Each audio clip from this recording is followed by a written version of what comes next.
이른바 슈퍼엔저에 일본이 긴장하고 있습니다. 일본은행이 지난 3월 금리를 올리면서 엔저 현상이 이제 끝날 것이란 보도가 나왔었는데 모두의 예상을 깨고 엔저는 오히려 더 깊숙이 진행되고 있습니다. 급기야 이번 주 들어 엔달러 환율은 37년 반 만에 최고치까지 치솟았습니다.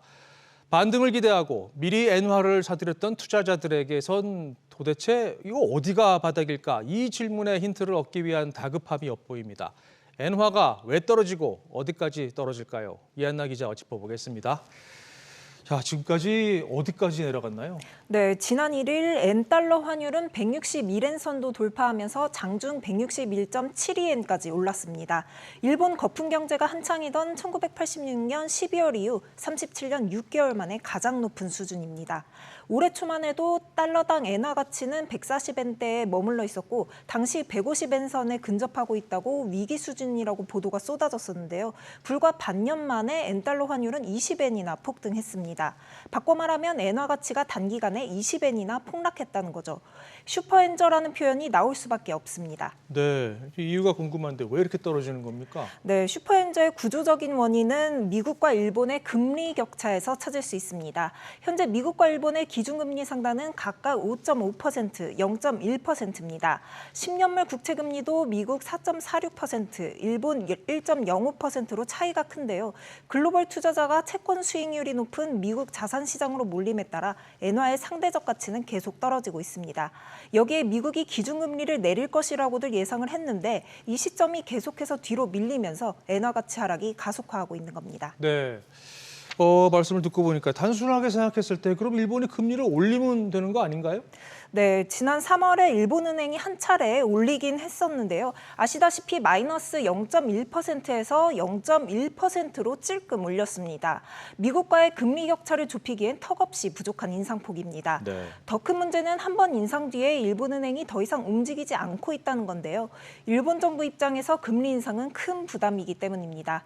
현재 일본의 국가부채는 GDP 대비 260%에 육박하는데 이렇게 되면 정부 1년 예산의 25% 정도를 원리금 갚는 데 쓰는 건데 금리를 올리면 올릴수록 국채 상환 부담이 커지는 겁니다. 네. 여기에 소비가 아직 살아나지 않고 있다는 점도 추가 금리 인상을 막고 있는 장애물로 지목됩니다. 네. 자, 부담이 되는 상황에서 그럼 기준금리를 올리지 않더라도 적절한 타이밍에 당국이 시장에 개입하는 방법도 있잖아요. 네, 엔화 가치가 이렇게 급락하는 동안 일본 정부가 손을 놓고 있던 건 아닙니다. 지난 4월 29일 환율이 장 초반 160엔을 찍자 일본 정부는 보유한 달러를 쏟아부으면서 방어에 나섰습니다. 당시 무려 620억 달러, 우리 돈 85조 원이 넘는 외환 보유액을 소진했는데요. 하지만 효과는 일시적이었고 결국 두 달 뒤 161엔 선마저 무너진 겁니다.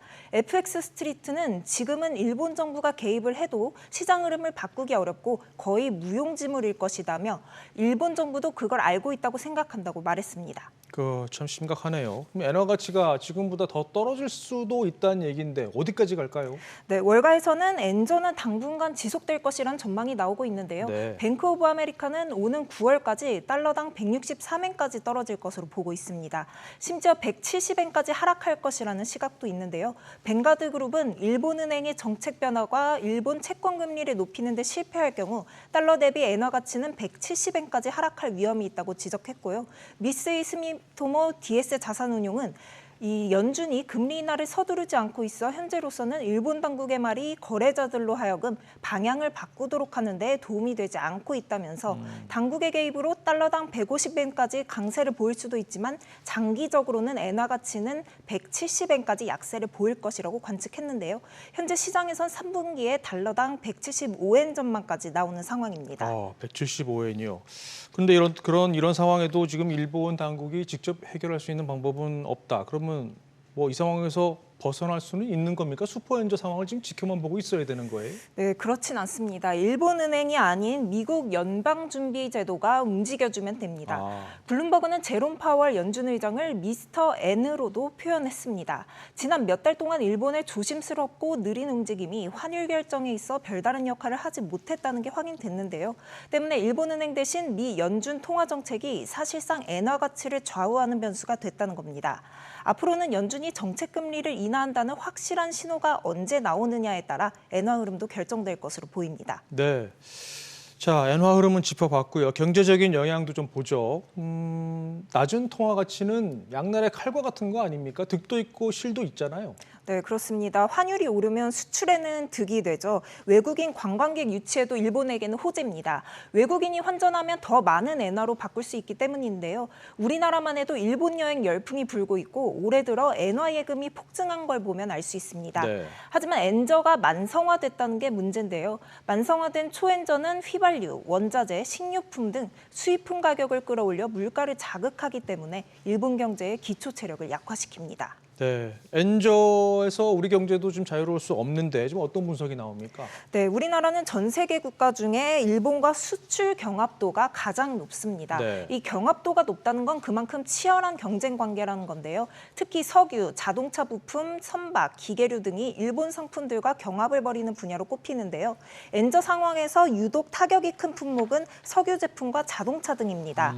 한국무역협회가 2022년 집계한 품목별 한일 경합도를 보면 석유 제품의 경우 100점 만점 기준 82.7로 전체 품목 중 경합도가 가장 높았고요.